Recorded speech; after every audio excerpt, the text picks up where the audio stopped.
No dia de Natal, a casa parecia respirar em paz, cada luz pendurada no teto como uma pequena lua adormecida sobre a mesa enfeitada. O cheiro de pinho misturado ao perfume dos outros convidados criava uma atmosfera que prometia alegria, promessas de risos que não doíam, de conversas que não deixavam marcas. O jantar parecia um ritual antigo, onde cada gesto já vinha ensaiado. O brinde breve, o risinho contido, as perguntas protocolares sobre a vida dos meus filhos, que sempre terminavam em silêncio quando a atenção se voltava para as verdadeiras tensões escondidas no fundo da sala. Foi então que o efeito de festa se desfez como açúcar derretido no leite quente. A mãe da minha nora ergueu a taça com um sorriso que não alcançava os olhos e deixou o vinho seco escapar pela taça, num movimento rápido, quase teatral. O líquido, brilhante e curto como um raio, acertou o rosto do meu genro com uma precisão que parecia coreografada. O rosto dele, que já carregava o cansaço de um ano inteiro de pequenas decepções, se contorceu de surpresa, e o colorido da sala, as velas, o dourado das louças, o vermelho profundo das decorações, pareceu recuar, como se a luz tivesse ficado tímida diante do choque. A reação dele não foi de raiva cega, mas de uma relutância que cintilava nos cantos dos olhos. E então, como se a sala se lembrasse de uma antiga peça de teatro na qual todos já conhecem o desfecho, a esposa dele soltou uma risada que soou fria, quase fria demais para o brilho de taças que ainda refletiam o renascer das velas. Ela, que deveria ser cúmplice de um Natal sereno, não conseguiu segurar o eco de uma ironia que parecia ter nascido ali mesmo, entre o salpicado de vinho e o som sutil dos talheres tocando o prato.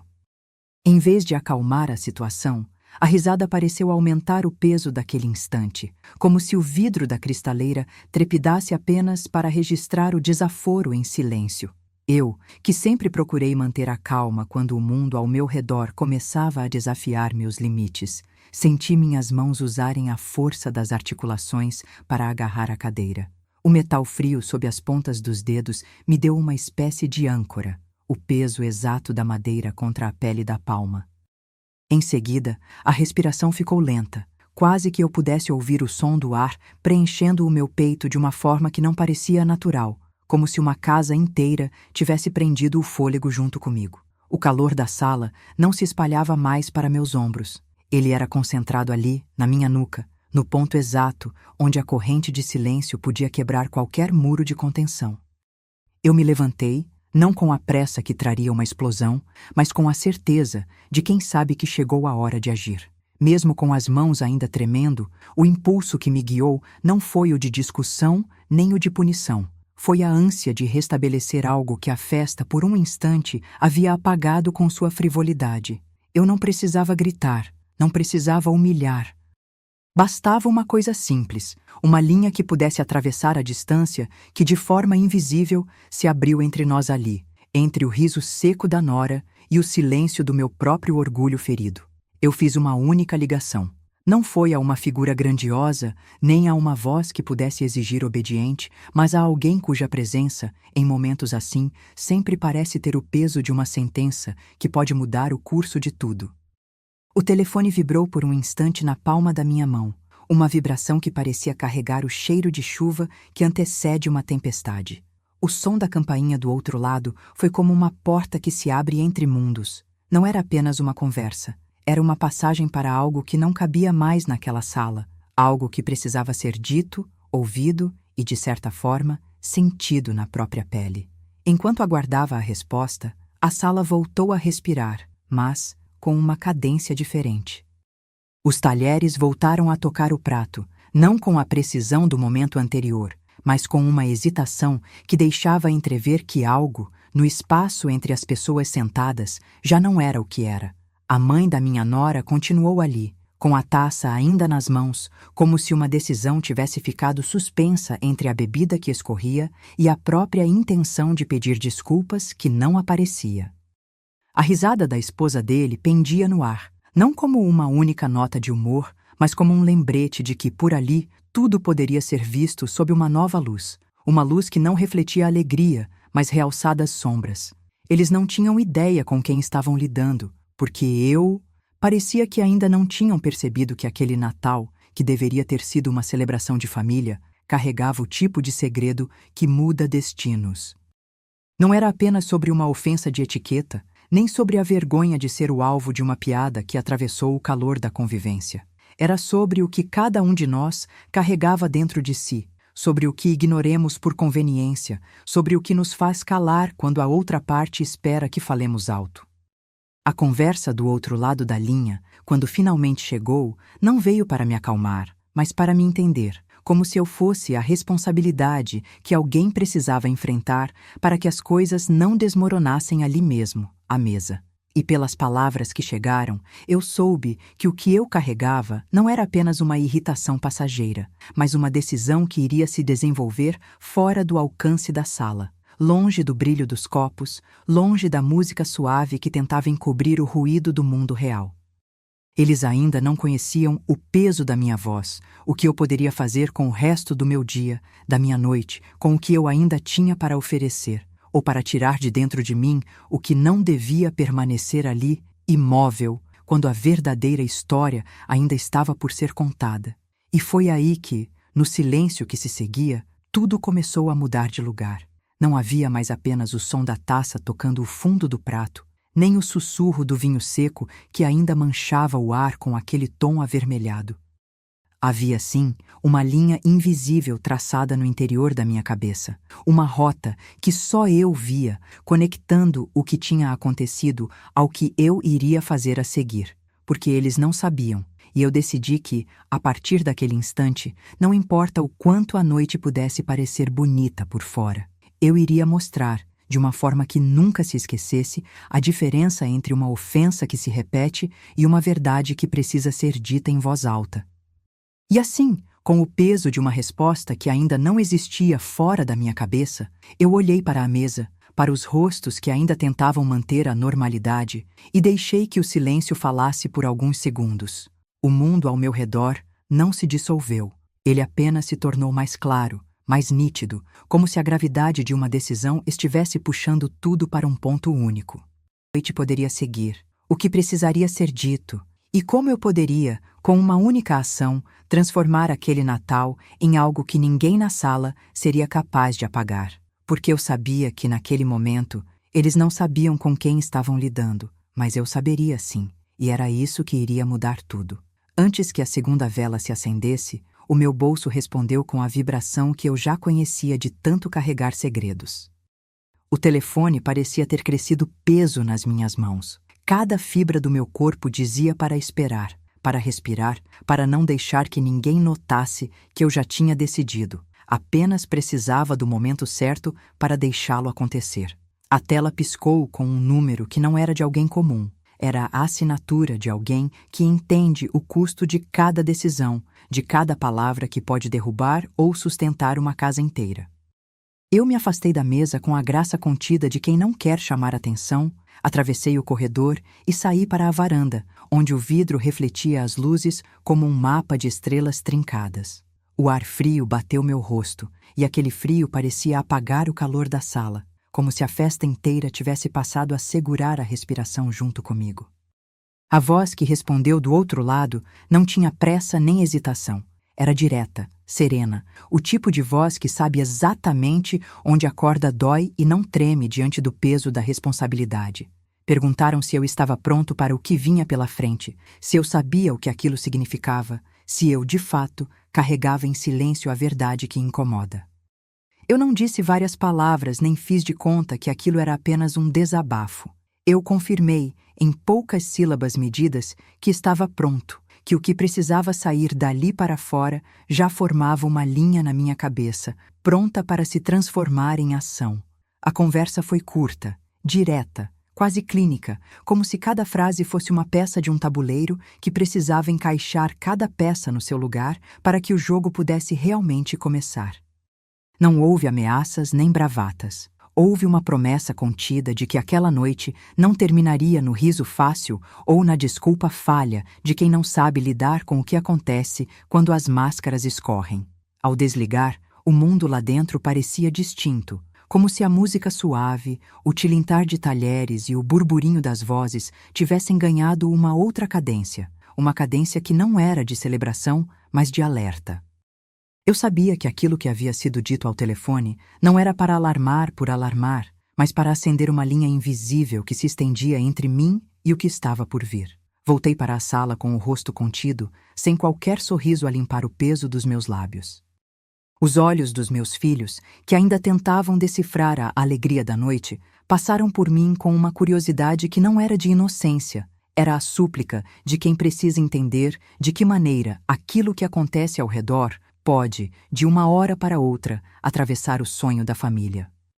A minha nora continuava ali, em seu canto, rindo com a naturalidade de quem não percebe que o riso pode ter dentes afiados quando encarado de frente por alguém que não aceita serem tratados como parte de uma cena que não pertence mais a si.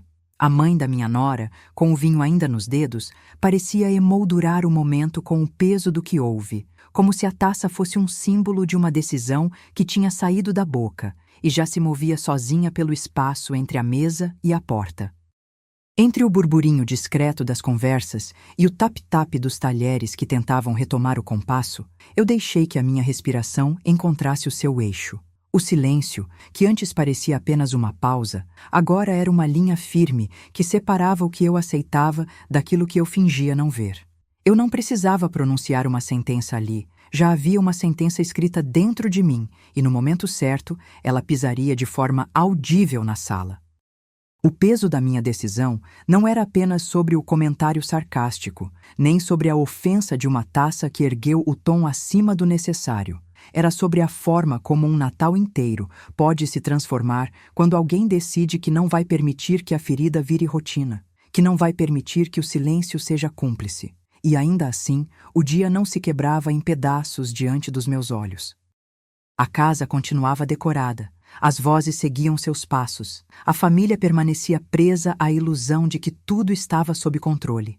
Só que eu já via, com a clareza seca de quem está do lado de fora de si mesmo, que o que eu havia feito e o que eu ainda faria não eram gestos para humilhar, mas peças de uma construção necessária para que o que era falso pudesse ser desalojado, para que a verdade pudesse nascer debaixo da própria máscara da festa. O meu coração batia com o ritmo de alguém que sabe que o relógio não volta atrás quando a pessoa que você ama não entende o peso de uma decisão tomada sem alívio, apenas com a vontade de manter a integridade dávida pela própria voz. Foi assim que, sem alarde, sem a pressa de uma explosão, a noite começou a se reorganizar ao meu redor. Não havia gritos, apenas a percepção aguda de que o Natal, que parecia tão eternamente reconfortante, entrava numa nova fase, onde cada gesto poderia se tornar uma evidência, cada sorriso poderia esconder uma pergunta, cada brinde poderia ser uma promessa de mudança. E eu, que já havia chamado alguém, que já havia aceitado o papel que me cabia, eu me preparei para a próxima fala que mais cedo ou mais tarde precisaria ganhar a luz do dia. Porque naquela casa, naquela mesa, eu já sabia que o silêncio não duraria para sempre, que a verdade não poderia mais permanecer apenas como sussurro que se perde entre o tilintar de taças. E com esse entendimento, eu deixei que a noite me encontrasse de frente, de cabeça erguida, pronto para o próximo passo que viria, inevitável e inevitavelmente meu. Voltei para a sala com o peso de uma resposta ainda por nascer cravado no queixo, como se uma pergunta invisível estivesse pousada ali e eu ainda não tivesse decidido se a ia responder em voz alta ou manter dentro do peito. A casa parecia ter respirado de novo, mas cada suspiro vinha com o sabor de algo que não era mais apenas uma provocação passageira, e sim o começo de uma verdade que não caberia mais entre sorrisos educados e brindes envernizados.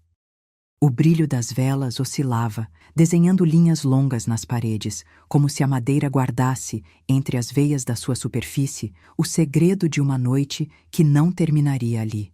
Os meus filhos me olhavam de vez em quando, tentando ler nos meus olhos o que o silêncio deles não encontrava palavras para dizer. O meu filho, aquele que por vezes parece ter o mundo inteiro como desafio, segurava o garfo com a precisão de alguém que sabe que cada gesto pode virar registro de uma história maior. A minha filha, ainda tão jovem, deixava escapar, na maneira de rir que era mais contida do que alegre, uma curiosidade que eu não me permitia responder naquele instante. A nora mantinha o riso na boca, como quem recorta a peça de uma máscara para guardar para si, mas o brilho nos seus olhos denunciava que havia algo subterrâneo, uma água que insistia em romper a tampa da água viva que apenas o salão de festas conhecia. A mãe da minha nora ainda segurava a taça, o vinho seco marcando a pele do seu dedo, como se o líquido tivesse traçado ali um mapa de quem pode dizer sim ou não a uma hora que ainda não chegou. E a risada da minha nora, que parecia ter vencido a noite com a facilidade de quem não teme o peso das palavras, ecoava com uma cadência que já não soava tão inocente, tão livre do peso que o orgulho carregava naquele lado da mesa. Eu os observava sem olhar, porque o olhar seria demais perto do que eu já carregava por dentro. Uma linha que não se via, mas que, se eu deixasse, pisaria de leve no centro da sala. Foi quando o peso do meu bolso, a vibração que me acompanhou desde o primeiro instante da conversa, pareceu ganhar forma de uma coisa viva, algo que não cabia mais no tecido invisível da noite. O telefone que respondi, as palavras que trocamos em um tempo que não existia mais que o presente, tudo isso parecia ter sido apenas o prelúdio para o ato que estava por vir. O que havia sido dito ao telefone não era uma ameaça nem uma provocação. Era uma indicação de que aquele Natal, com toda a sua pintura de paz, iria ganhar uma linha de fuga que levaria cada um a uma posição que não aceitava menos que a verdade. E eu sabia que já tinha escolhido essa linha, mesmo que ainda não houvesse a coragem de traduzi-la em voz humana diante de todos. Entre uma frase seca na cabeça e outro sorriso que não alcançava os olhos, eu comecei a me mover pela sala com a cadência de alguém que sabe que cada passo tem o peso de um anúncio. Não havia pressa, apenas o tempo certo que parece aparecer quando a sala inteira decide segurar a respiração junto com quem sabe que o segredo não pode mais ficar inteiro. O ar, antes doce, agora parecia contornar o meu ombro com uma presença pesada, como se uma pessoa invisível estivesse ali para confirmar que eu não voltaria atrás, que não haveria mais volta, que aquele jantar, por inteiro, seria lembrado pelo que aconteceria logo depois. O meu bolso ainda carregava a vibração do telefone, a promessa de uma voz que não tinha medo da consequência. Foi nessa hora que percebi que a cena não era mais sobre quem derramou o vinho, nem sobre quem riu com malícia. Era sobre a pessoa que, naquele exato instante, poderia quebrar a festa inteira para abrir espaço para uma verdade que não cabia mais em sorrisos. O segredo que começava ali não era apenas uma história de ofensa, era a possibilidade de uma transformação que poderia deixar cada laço em dúvida, ou, quem sabe, reconstruí-los a partir do que eu iria dizer. A ideia de que alguém ali poderia sair da sala com a certeza de algo que não volta atrás começou a fazer parte do meu corpo, como se a pele tivesse aprendido uma nova respiração. E então, sem avisos, sem a pressa de uma explosão que tudo rearranjaria de forma barulhenta, eu percebi que o momento certo não se criaria sozinho. Era eu quem precisava criá-lo, no tempo e no recorte exatos da noite.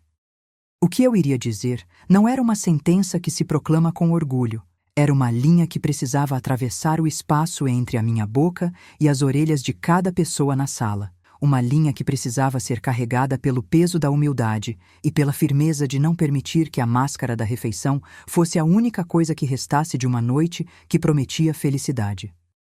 A minha voz, ainda contida, começou a encontrar o seu lugar antes mesmo de sair da garganta. Não era raiva, mas uma convicção que reconhecia que a maior ferida de uma família não é a ofensa que se comete, mas a desonestidade que se repete. Eu ainda não sabia como, ou quando, ou com quais palavras o faria, mas a certeza de que aquele Natal precisava de uma mudança real já havia entrado pela porta, sem ser convidada, e se acomodava no centro da mesa, como uma vela que não se apaga, mesmo quando se tenta soprar em silêncio. Eu não iria gritar, eu iria falar, de modo que cada frase pesasse o suficiente para que saísse do riso fácil, para ficar gravada naquilo que não se pode desfazer. A linha invisível que me ligava à pessoa do outro lado da linha, naquele instante, parecia ganhar massa, como se uma ponte invisível fosse construída entre a minha respiração e o futuro que, a partir dali, começaria a ser escrito. E com essa certeza, eu voltei o olhar para a sala, para o rosto que conhecia cada ruga secreta, para o coração que de tão perto parecia bater junto com o meu, batendo no ritmo de uma noite que, sem que ninguém percebesse, já havia ganhado o seu próprio cântico de mudança. Quando o relógio marcou um estalo sutil, eu soube que o momento que eu vinha preparando fazia parte de um todo maior do que qualquer brinde. Não era ainda a hora de falar aquilo que eu iria dizer, mas era a hora de abrir o espaço para que as palavras não fossem sufocadas pela curiosidade dos que olhavam para o meu rosto em busca de sinais. A conversa do telefone não havia sido apenas uma promessa.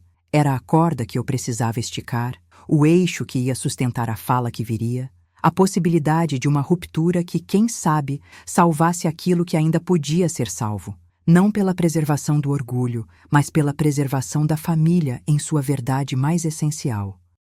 E ao sentir o peso da noite comprimir tudo ao redor, eu descobri que meu próximo movimento já não dependia de ninguém além de mim mesmo. Cabia a mim, naquela mesa, decidir o que era verdadeiro o bastante para atravessar aquele Natal sem feridos que se recusassem a curar. Agora, esperando o instante certo, eu contava os segundos que a música suave, o tilintar dos talheres e o rastro de vinho na toalha começavam a empurrar para o fundo da memória. O dia não voltaria atrás, e eu não iria permitir que a lembrança fosse apenas uma história de rancor bem decorada. A noite, com todos os seus fios de prata e sombras, estava prestes a nos puxar, com a força de uma revelação, para além do brilho das luzes, para o lugar onde a verdade não precisa de aplausos para existir. E quando chegar a hora, eu saberei, com a mesma voz que respondeu ao telefone, que o que vem pela frente não é apenas uma fala para magoar, mas uma palavra que pode, enfim, libertar a casa inteira da ilusão que a noite insistia em manter. Num instante em que o relógio parecia medir o mundo em segundos lentos, eu avancei alguns passos pelo desenho da sala, onde cada cadeira parecia uma testemunha muda do que estava para acontecer. O ar, que antes se movia ao sabor das taças e das risadas contidas, tornou-se uma cortina tensa, capaz de esconder ou revelar qualquer coisa que fosse dita em voz alta. Eu não gritei. Não havia necessidade de explosões para que uma verdade pudesse atravessar o vidro da sala e tocar cada um ali. A minha voz, quando finalmente se fez ouvir, entrou como uma linha de ferro fria entre o riso forçado e o silêncio que já pesava no ar. Este não é apenas um incidente de etiqueta, comecei, mantendo o tom baixo, quase carinhoso, para não ferir quem ainda não entendia que o Natal precisa de algo mais firme do que desculpas improvisadas. É sobre o que aceitamos que acontece à nossa volta e sobre quem permitimos que nos escolha como palco de uma peça que deveria ter fim há muito. Olhei primeiro para a mãe da minha nora, que segurava a taça como quem segura um segredo perigoso, a pele do dedo marcando o vidro de vinho. O que você fez hoje não foi apenas um gesto de crueldade pequena. Foi um aviso do que acontece quando alguém confunde poder com superioridade, quando o humor vira arma de destruição. A voz, ainda sem elevar o tom, carregava o peso de uma decisão que não aceitava mais o rótulo de mal-entendido. Os olhos dos meus filhos, que se moviam entre curiosidade e cautela, fixaram-se em mim como se esperassem que a minha fala carregasse uma bússola. O filho, aquele que encara cada desafio com o olhar de quem sabe que o mundo não dá trégua, mensalmente, para me ouvir, compreendeu o mapa que eu tentava traçar com palavras. A filha, ainda jovem, respirou fundo, tentando sintonizar a música que deveria continuar, ainda que as notas parecessem desajustadas diante de uma verdade que não cabia mais nas trocas de risos. A nora, com o riso contido que pendia nos cantos dos lábios, encarou a minha presença como quem vê um obstáculo chegar ao centro de uma imagem que ela esperava manter intacta. E por um momento, a sala pareceu conter o mundo inteiro nela, esperando o desfecho. Eu liguei, continuei, não para justificar, mas para explicitar o que havia me levado a agir. Não para pedir licença, mas para ouvir uma voz que pudesse entender o custo de cada escolha. A explicação não era uma desculpa, era uma linha que eu precisava atravessar, uma ponte que me permitia olhar nos olhos de cada um e dizer o que, até então, os rostos haviam tentado esconder com sorrisos. E foi essa voz que me disse que não é suficiente apenas reagir. É preciso agir com a coragem de quem não teme o vazio que fica depois de romper com uma rotina que fere sem precisar. O silêncio respondeu, tão denso que parecia respirar junto comigo. A mãe da nora tentou, com um leve sorriso que não alcançou os olhos, justificar a ação como uma estratégia de Natal, mas as palavras ficaram presas nos lábios, como se o peso daquilo que havia acontecido tivesse se instalado ali, de modo definitivo, na fronteira entre o permitido e o proibido. A nora, que antes ria com uma leveza que parecia fingir inocência, deixou transparecer um tremor, uma hesitação que não era de medo, mas de reconhecimento de que algo foi quebrado e não poderia mais ser simplesmente recolocado no lugar onde pertencia. O meu filho, que por tantas vezes convivia com as próprias sombras da casa, abriu a boca para responder, mas o som que saiu não foi de defesa nem de justificativa. Foi o primeiro gesto de aceitação de que os laços que o mantinham juntos estavam sendo reescritos ali. Não é sobre humilhar, eu acrescentei, quase sussurrando para que a frase não soasse como arma, mas como uma verdade que precisava ser dita com a firmeza de quem sabe onde fica o limite. É sobre o que desejamos que permaneça aqui onde dividimos a vida. Respeito, cuidado, presença que não se mede em gargalhadas quando alguém cai no chão do orgulho. Ao dizer isso, percebi que a sala inteira, que até então parecia segura na geografia dos papéis familiares, se inclinava para ouvir o que eu dizia, como quem espera um estalo que revele o segredo que mantém as coisas em equilíbrio instável.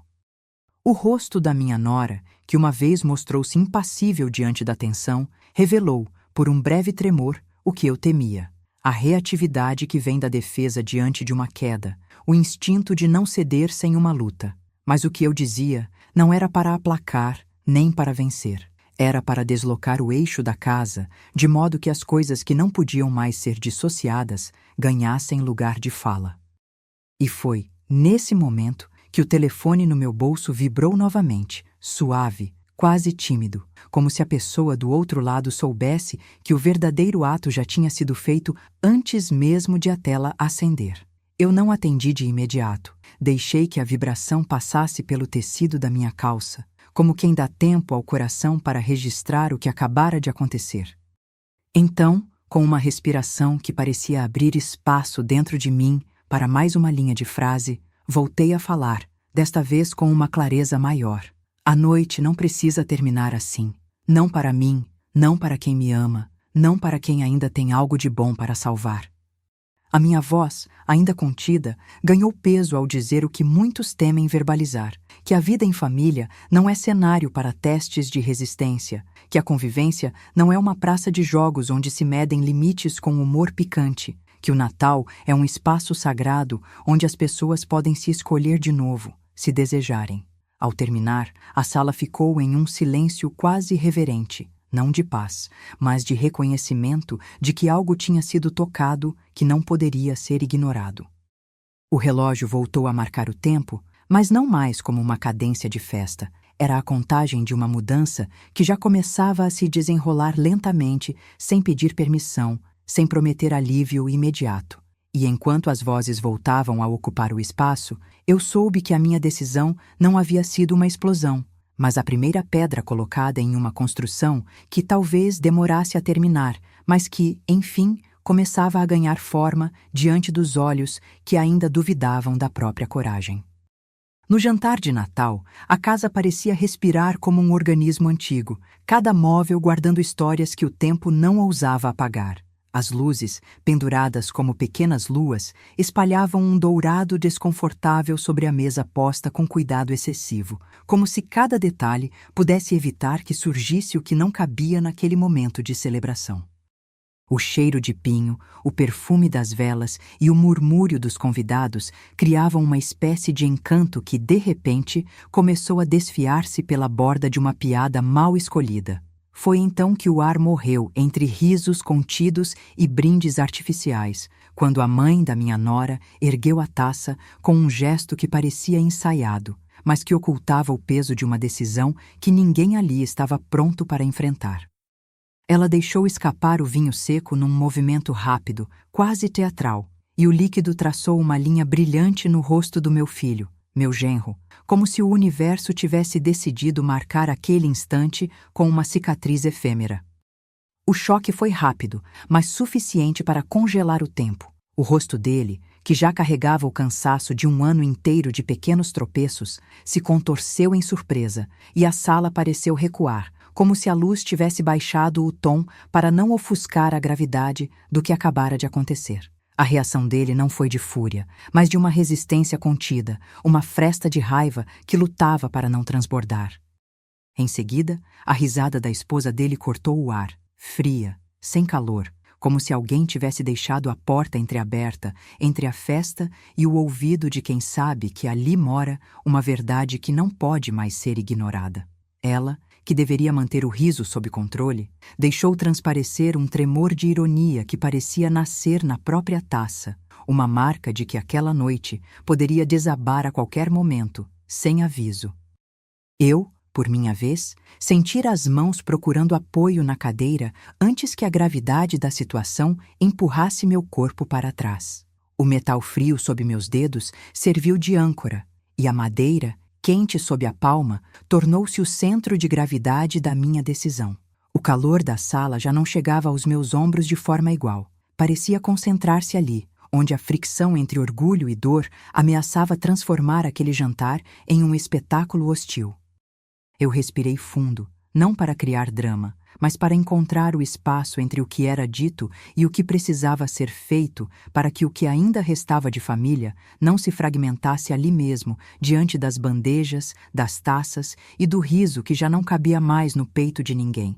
Foi então que eu fiz uma única ligação, não para pedir perdão, nem para humilhar, mas para acender uma linha de diálogo que pudesse atravessar o silêncio que começava a se instalar entre a mesa e o mundo lá fora. O telefone vibrou por um instante na minha mão, uma vibração que parecia carregar o peso de uma decisão que não suportava mais ficar escondida. O som da campainha do outro lado foi como uma porta que se abre para um corredor onde cada passo prometia uma consequência, e eu não soube, naquele momento, se o peso da resposta me levaria a um confronto inevitável ou a uma chance de restauração. Voltei a me sentar sem precipitar o gesto, deixando que o silêncio da sala falasse por mim por alguns segundos. Os meus olhos, cansados de observar tudo com cautela, percorreram os rostos da minha filha, do meu filho, da nora, daquela mãe que parecia ter esquecido por um instante que Natal é também memória. A nora ainda segurava a taça, o riso preso entre os dentes, como se alguém tivesse lembrado que o humor pode ferir quando bem dirigido por alguém que não sabe ler a linha entre brincadeira e crueldade. A mãe dela, com o vinho ainda entre os dedos, parecia medir cada palavra que viria a seguir, como se estivesse esperando que o futuro respondesse por aquele gesto que já havia feito. Eu não no-hold, apenas observei cada respiração, cada suspiro, esperando o momento certo para que o silêncio se dissipasse sem que ninguém precisasse gritar. O meu bolso pesou com a vibração do telefone, lembrando-me que havia alguém do outro lado que entendia o custo de cada decisão tomada naquela noite. E, naquele instante, entendi que a linha que eu iria traçar precisava ser firme o suficiente para atravessar o orgulho, mas sensível o bastante para não destruir o que ainda poderia ser salvo entre nós. O Natal ainda era uma promessa de reunião, ainda que dolorosa. A minha tarefa era decidir como transformar aquela dor em um passo necessário em direção a uma verdade que já não podia mais permanecer escondida. O silêncio permaneceu como uma cortina pesada entre o olhar que eu lançara aos meus filhos e a respiração contida que voltava a circular pela sala. A primeira vibração no meu bolso, aquela lembrança que sempre aparece quando o mundo perto de mim resolve deixar de fingir que tudo está sob controle, insistiu em se fazer ouvir de novo, como se o objeto pequeno tivesse ganhado voz própria e quisesse me desafiar a não recuar. Eu o retirei sem alarde, apenas para confirmar que ainda carregava comigo o peso daquilo que já havia sido dito e do que ainda precisava ser dito. O celular não piscou com qualquer coisa trivial. A tela mostrou uma única linha de texto, a assinatura de alguém que entende o custo de cada decisão, que não se assusta diante do abismo entre o que é correto e o que é fácil. Eu reconheci, em um instante curto, o sinal de que a conversa que começou no salão já havia caminhado para fora dali, para uma distância que só a voz, a minha ou a de quem falaria comigo de lá fora, poderia atravessar. Voltei a olhar ao redor sem pressa, como quem observa uma paisagem de inverno pela janela de um carro em movimento lento. O rosto da minha nora continuava ali, entre a reserva de quem sabe que a crueldade pode ter a forma de uma risada, entre a curiosidade de quem quer entender como tudo aquilo poderia terminar. A mãe dela, que até pouco tempo parecia enredada na própria narrativa de poder contido, ajustou a postura ao redor da taça, como se tentar manter o equilíbrio tivesse se tornado, para ela, uma arte difícil, quase uma dança entre o orgulho ferido e a necessidade de não quebrar o que ainda restava de voz unificada na casa. Meu filho, que tinha o peso do mundo sobre os ombros quando encarava a vida, pesou a cabeça para o lado, e a filha dele respirou bem fundo, transformando o ar que entrava nos pulmões em uma espécie de promessa sutil de que não iria se deixar abalar pela tempestade que ainda parecia vibrar ao redor da mesa. A vibração que eu esperava, aquele chamado que não seria exatamente uma ameaça, mas sim uma ponte, chegou de novo, apenas para me lembrar que o tempo não perdoa quem hesita quando a verdade exige espaço. O telefone, que voltara a repousar no meu peito como um amuleto, lançou minha própria imagem de volta para o interior da sala. Não mais o marido que observa do lado de fora, mas alguém que precisa falar que a noite não pode encerrar sem uma explicação que não seja apenas decorosa, sem a segurança de que o rancor pode ser varrido com mais uma piada forçada. O som da voz que respondeu, ainda que sem pressa nem hesitação, revelou que estavam ouvindo com atenção o peso da minha decisão. Não era um aval definitivo, não era uma condenação, mas era a confirmação de que o que eu havia colocado na linha anterior não era apenas uma provocação. Era uma convicção que poderia, sim, redesenhar o mapa daquela casa, levando cada um a reconhecer o que se recusava a ser dito até então. O interlocutor do outro lado não tentou construir uma narrativa de ameaça. Parecia oferecer uma passagem. Disseram com a franqueza de quem sabe o que cada palavra pode costurar ou desfazer, que a loja de segredos já foi usada demais para manter a paz de fachada. A conversa foi curta, direta, como se estivéssemos a ponto de decidir entre duas portas que não davam para o mesmo corredor. Uma conduzia ao silêncio, outra à claridade. Uma prometia segurança, a outra, risco.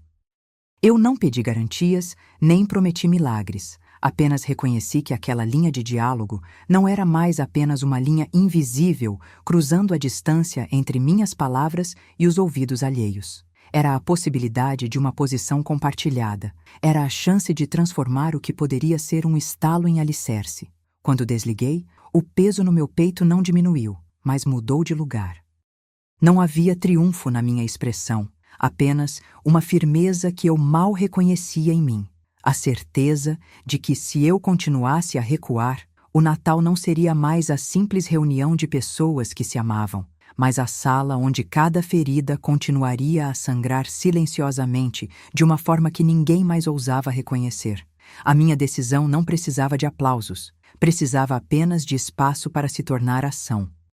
E ali, na distância entre a minha boca e os ouvidos de todos, percebi que eu já tinha dado o passo que separava a história de uma noite comum da história que aquela casa poderia contar durante muitos natais que viriam.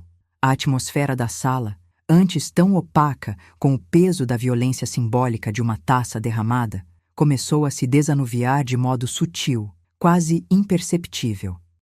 O riso da nora, que até então parecia ter ficado entre o conforto da máscara e o desconforto real, deu lugar a uma pausa curiosa, um intervalo em que os olhos dela procuravam o meu para confirmar se o que presenciara naqueles momentos era apenas uma peça de encenação ou uma verdade que, embora dolorosa, precisava ser encarada sem o brilho falso da ironia.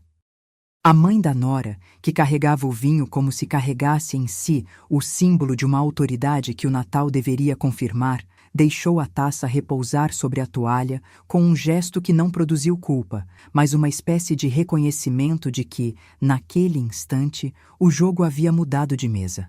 Meu filho olhou para mim com a expressão de alguém que, por fim, iria entender o que significava carregar um segredo que não pode mais permanecer em silêncio. A filha dele, que sempre carregou nos olhos a curiosidade de quem sabe que a vida é uma string de escolhas, piscou, respirou e permitiu que a calma fosse recuperada pela primeira vez naquela noite entrecortada. E eu, que havia feito apenas uma ligação, percebi que a distância entre o que se dizia e o que se sentia tinha se estreitado de tal maneira que, naquele instante, o meu corpo inteiro carregava uma direção, não a de vencer, mas a de construir, tijolo a tijolo, o espaço onde a verdade pudesse morar sem que a casa tivesse que pagar um preço com a própria alegria.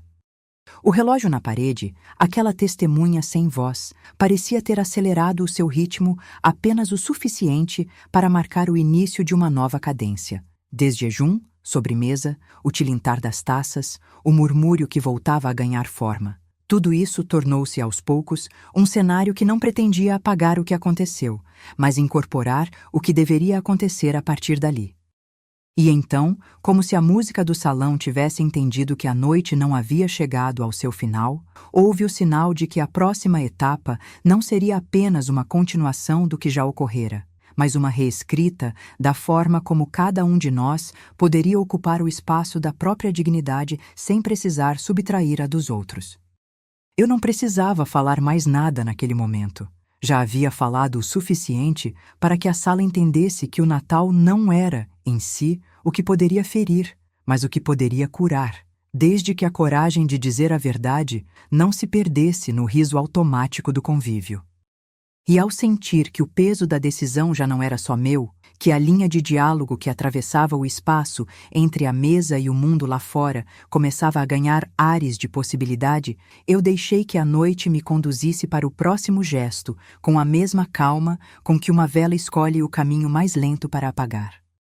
A próxima hora, eu sabia, não seria de explosões, seria de presença, de sentar à mesma mesa com a diferença de que cada palavra, cada silêncio, poderia ser dedicado ao que precisávamos reequilibrar para não perdermos o que ainda valeu a pena preservar. E naquele momento, a casa inteira pareceu ouvir o que eu não digo com a boca, mas com o corpo inteiro, que a linha traçada no meu peito não era mais uma linha de ruptura, mas uma linha de encontro. O Natal continuava ali, com as mesmas luzes que cintilavam como pequenas luas, com o mesmo cheiro de pinho que já se misturava ao medo de uma manhã de amanhã. Mas havia, entre as pessoas reunidas, uma nova certeza, a de que o que parecia impossível poderia, com paciência, tornar-se possível. E eu, mais uma vez, prometi a mim mesmo que não deixaria que aquele momento escapasse sem que cada um ali entendesse, de uma vez por todas, que a verdade que nos une não é a ausência de conflito, mas a disposição de atravessá-lo sem destruir quem amamos. Assim, sem prometer alívio imediato, nem exigir mudança instantânea, eu me levantei apenas o suficiente para que a minha presença ocupasse o espaço que antes era apenas a mesa de festa.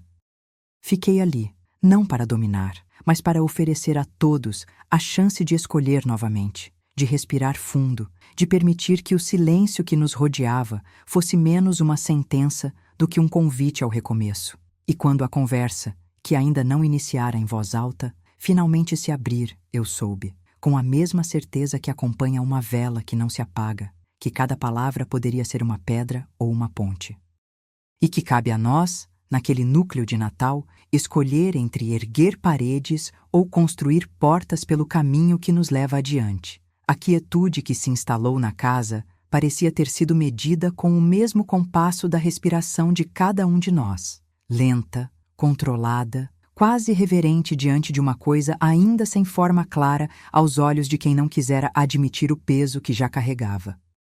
O Natal seguia dentro de cada sala, no ranger das tábuas do piso, no brilho contido das janelas que observavam a chuva que teimava em não cair, como se o tempo inteiro pudesse esperar o momento exato para desabar sobre a mesa de madeira maciça.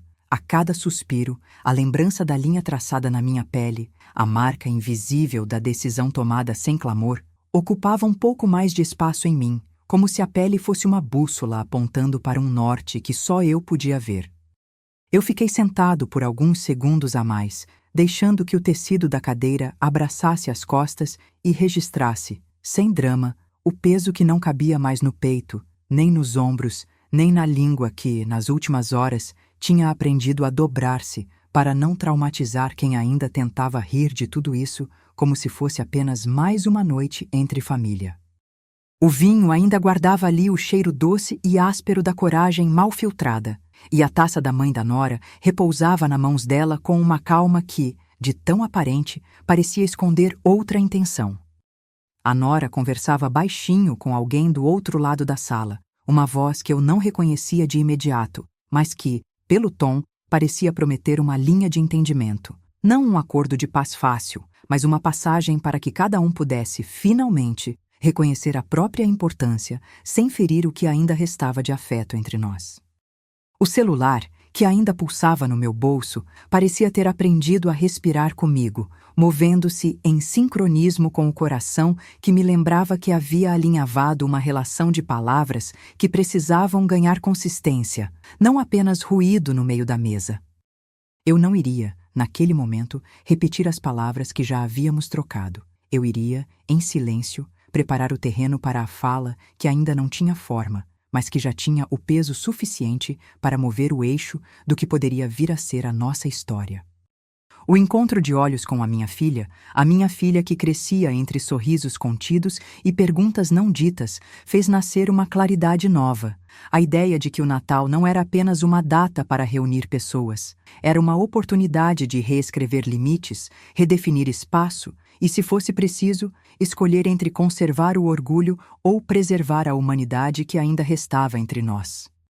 Foi então que, sem alarde, decidi que não haveria explosões nem gestos de triunfo em tom baixo, apenas a continuação da construção que começara com aquela única ligação.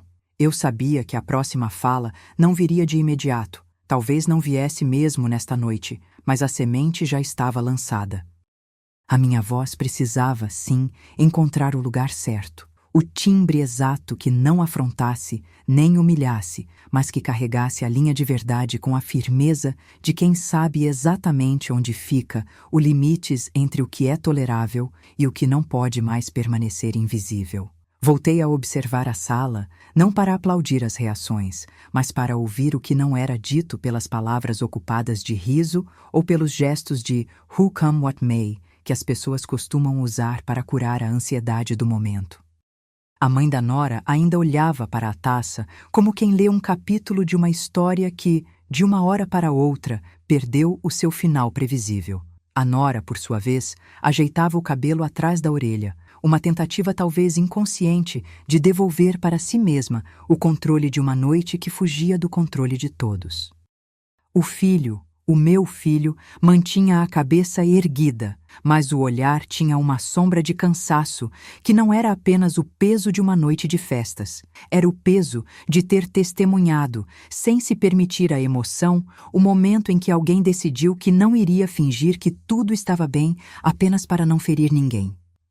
O relógio na parede marcou o tempo com uma cadência mínima, como se o mundo entendeu que a sua função era apenas acompanhar o que eu, naquele instante, já havia imposto de forma silenciosa. A necessidade de transformar a espontaneidade de uma ofensa em uma verdade que pudesse sustentar a casa sem esmagar ninguém. Não havia pressa, não havia a ansiedade de que aquela família fosse derrubada por uma fala mal acomodada. Havia, sim, uma distância medida entre o que poderia ser dito e o que poderia ser ouvido. E eu, que já tinha feito a primeira ligação, sabia que a segunda etapa exigiria de mim uma paciência semelhante à de quem planta uma árvore no meio de um deserto. É preciso tempo para que as raízes encontrem o chão que lhes permita crescer sem que a árvore caia. À medida que o jantar ia se desdobrando em uma espécie de ritual de reconciliação contida, percebi que a minha decisão não era apenas sobre o presente, mas sobre o que, ainda invisível, poderia se tornar uma linha que ligasse as gerações. O peso que carregava não era uma vingança velada, nem uma justiça autobiográfica. Era, antes de tudo, a promessa de que a verdade não seria uma arma, mas um alicerce. A cada minuto, a casa ouvia menos o tilintar das taças e mais o sussurro do que poderia nascer a partir do que eu ainda iria dizer, a partir do que eu ainda iria ouvir. E mesmo sem palavras, já começava a existir uma nova configuração do Natal. Não mais uma demonstração de poder ou uma resposta a uma provocação, mas um espaço onde a coragem de falar a verdade pudesse, aos poucos, encontrar uma forma de coexistir com o afeto que ainda ansiava por ser preservado. No fim daquela primeira parte, o cenário permanecia carregado, porém mais claro. A casa iria continuar a respirar, as vozes iam circular de novo, e cada pessoa ali estava, de alguma forma, concedendo a si mesma a chance de escolher, não para vencer o adversário, nem para apagar o que havia ocorrido, mas para que a memória daquele Natal pudesse, amanhã, ter outra cor, não a do rancor, mas a da possibilidade. E eu, ainda na linha de frente do meu próprio silêncio, sabia que o próximo passo seria, mais do que uma fala, a construção de um espaço seguro onde a verdade pudesse morar sem que a casa precisasse perder a própria casa para isso. Se eu conseguisse manter esse equilíbrio entre firmeza e cuidado, talvez o Natal revelasse, ao invés de feridas, uma forma nova de estar junto, uma forma que pudesse curar sem apagar o passado. Pouco depois de o relógio ter marcado o compasso contido daquela noite, o meu bolso respondeu com uma vibração que parecia ter sido programada pela própria responsabilidade. O telefone, tão próximo de mim quanto a minha respiração, ergueu-se como um pequeno farol na penumbra da sala, lembrando que não havia mais espaço para fugas silenciosas.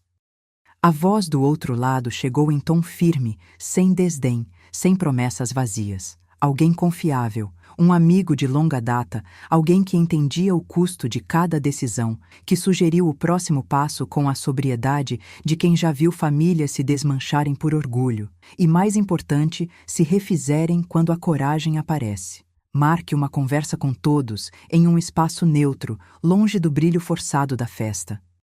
Não para apontar culpados, mas para ouvir cada limite, o que cada um ainda pode sustentar sem ferir os que amamos.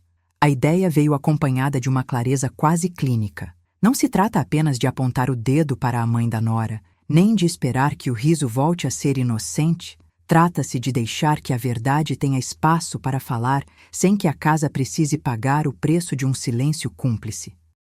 Quando desliguei, o ambiente pareceu respirar de novo, não em alívio comum, mas em uma paciência tensa que reconhecia a gravidade do que estava por vir. Voltei a observar cada rosto ao redor da mesa com uma distância que não era frieza, mas a precisão de quem sabe que a distância necessária é o solo onde as verdades podem germinar sem esmagar quem as planta. A nora, a mãe dela, o meu filho, a minha filha, todos carregavam a memória da noite como uma marca que poderia, se tratada com cuidado, transformar-se em um novo tipo de convivência. O silêncio não seria mais cúmplice, seria o espaço onde cada um aprenderia onde fica o limite entre a dignidade e o orgulho. Eu não tinha, naquele instante, uma fala pronta para cada pergunta que poderia surgir, mas já me movia pela casa com a convicção de quem sabe que o próximo gesto não precisa ser uma explosão, e sim um passo que reconstrói a linha que separa o ferimento da cura. A ideia de uma reunião, anunciada com transparência, prometia não apenas reparar o que era visível, mas também abrir passagem para que a humanidade que ainda restava entre nós pudesse encontrar um modo de coexistir sem que a verdade vire arma. E, enquanto a noite continuava a respirar, eu soube que o Natal ainda tinha espaço para uma virada. Não a de vencer, mas a de escolher, juntos, o que vale a pena manter. E como fazê-lo sem que o preço seja a nossa própria gente. Na manhã seguinte, a casa parecia ter aprendido a respirar com menos peso, como se a noite tivesse deixado para trás apenas uma cicatriz discreta, não uma ferida aberta. O sol que atravessava as cortinas não prometia milagres, mas delineava contornos, o de uma sala que não voltaria a ser apenas o palco de uma provocação, o de uma família que ainda não sabia se conseguiria reescrever a própria história sem rasgar o que já havia sido construído com tanto cuidado. Eu sentei, sozinho, diante da mesa que vira testemunha de tudo o que acontecera, e deixei que as memórias do silêncio ainda fresco se dissolvessem como fumaça lenta. A madeira, antes marcadamente sólida, parecia dormente sob o peso das perguntas que não tinham mais pressa de chegar. Não houve pressa nos passos de quem abriu a porta na hora marcada para o encontro que o futuro exigia. Eles chegaram sem a pressa de quem busca resolução imediata, com a reserva típica de quem sabe que o caminho entre o choque e a cura é feito de pedrinhas pequenas, colocadas uma a uma, para que não se desmorone sob o peso de uma emoção mal compreendida. A nora entrou com o riso ainda contido, mais pela necessidade de manter uma máscara segura do que pela vontade de se entregar à naturalidade de antes. A mãe da nora manteve a postura de quem percebe que a taça pode ser uma arma ou um convite, dependendo do lugar de onde se olha para ela. O meu filho, o que traz os cansaços do dia a dia, cruzou os braços de forma quase imperceptível, como se dentro dele ouvisse uma sirene que avisava que a batalha não tinha terminado, apenas mudara de escala. A filha dele, com a curiosidade ainda intacta, deixou que o silêncio dissesse o que as palavras ainda não sabiam expor. O espaço neutro escolhido foi simples, sem o brilho de uma festa, sem a nostalgia de um confronto. Uma sala comunitária, uma mesa redonda, apenas água para cada um, e o silêncio que finalmente tinha algo a dizer. O encontro não começou com uma fala contundente, mas com uma respiração coletiva, que parecia alinhar os pensamentos dispersos. Eu, que já havia aprendido a medir cada palavra, deixei a minha voz nascer devagar, como água que finalmente encontra o seu leito. Este não é o fim da nossa história, é o começo de uma revisão honesta do que permitimos que ferisse. Não era um ataque nem uma defesa. Era uma tentativa de puxar o fio de uma verdade que se recusava a ser engolida pelo espanto. A mãe da nora ouviu com a cabeça levemente inclinada, como quem analisa um mapa de territórios que não lhe pertencem, mas que precisam de uma leitura cuidadosa para evitar novos desvarios. A nora respondeu com a vulnerabilidade contida de quem já percebeu que o humor que antes servia para esconder feridas hoje pode ajudá-la a reconhecê-las. O meu filho, aquele que teve pela frente a visão de uma noite que poderia ter sido um abismo, deixou passar um suspiro que parecia carregar, pela primeira vez, a possibilidade de que a coragem não precisa se transformar em briga para fazer sentido. A filha dele, com o brilho nos olhos ainda jovens, perguntou sem pedir licença: "Como vamos seguir, pai? Como vamos manter o afeto sem que o orgulho nos devore?" Eu não apressaria as respostas, deixaria que cada pergunta encontrasse seu tempo. A conversa que se abriu não era uma simples reavaliação de culpa, mas uma tentativa de desenhar limites que respeitam a dignidade de cada um sem apagar a memória do que aconteceu. Foi então que alguém mencionou a ideia de um conjunto de regras simples para as próximas reuniões: falar sem interromper, ouvir sem planejar a réplica enquanto o outro ainda fala, permitir que cada pessoa tenha espaço para dizer o que precisa sem virar palco de uma punição coletiva. A proposta não soou como imposição, soou como um compromisso, uma ponte que todos poderiam atravessar sem destruir a casa que ainda nos sustenta. O diálogo não se tratou apenas de culpa, mas de responsabilidade compartilhada. A mãe da nora reconheceu, com uma serenidade que não lhe era comum, que o poder pode corromper quem o usa sem freio e que reconhecer o peso do dano é o primeiro passo para restaurar o que foi quebrado. A nora, ainda cautelosa, admitiu que o riso sem controle pode ferir onde a empatia deveria existir e que admitir esse erro não a diminui, mas a humaniza diante de quem a observa com olhos cansados de esperar milagres. Meu filho, ao ouvir, deixou-se ouvir pela primeira vez sem a necessidade de se proteger com silêncios largos. A minha filha, com a curiosidade amadurecida pela distância, encontrou na conversa a coragem de perguntar o que ainda não se pôde dizer em voz alta.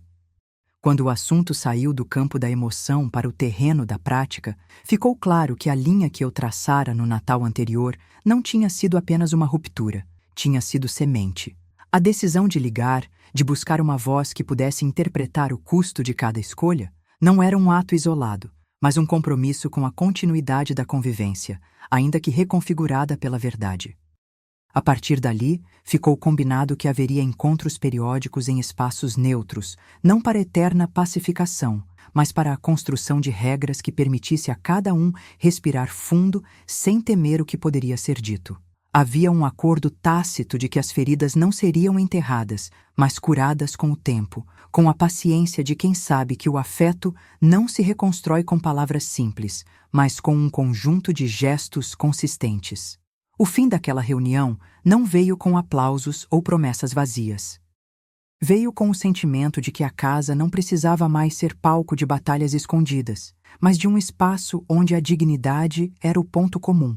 Saímos um pouco mais próximos, não como antes, mas como pessoas que escolheram ficar juntas, mesmo diante da possibilidade de novo conflito. O Natal daquele ano não anunciava uma vitória sobre alguém, mas a vitória de continuar, de aprender a ouvir, de permitir que a verdade se assentasse sem destruir quem amamos.